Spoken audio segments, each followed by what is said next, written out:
public schools here in New Orleans. And I'm a former high school principal, college professor, college administrator. I presently do education and community consulting, and I also host a weekly radio show on public education in New Orleans called The New Orleans Imperative. Dr. Sanders, could you talk a little bit about the current state of education reform in New Orleans and your take on what's happening in our city? Well, first off, I'm glad that you mentioned the word current, because we have been in some form of reform, probably in New Orleans for the last 20 years. And we always seem to miss the point and not do the things that help us to improve the educational environment for our children. It appears that we are still stuck on the issues that really keep us back as a community, and that we always seem to be promoting schools where there is some sorting and selecting.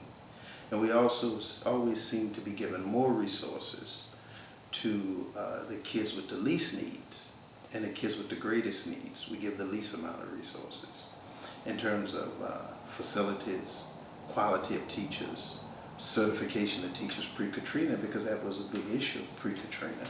And what you'll find pre-Katrina, that all of the schools that were struggling pre-Katrina had a very large percentage of uncertified teachers. And all the schools that were doing well had a very large percentage of certified teachers. Matter of fact, an overabundance of certified teachers.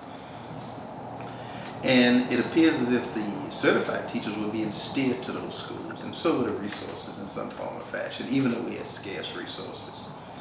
So we still, even post-Katrina, in this current reform, as you asked, we are still catering to the population of people, of students that are the easiest to educate.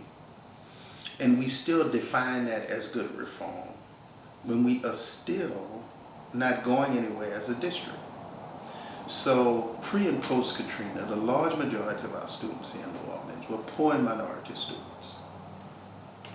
Yet we still operate as if those are the least important kids to take care of.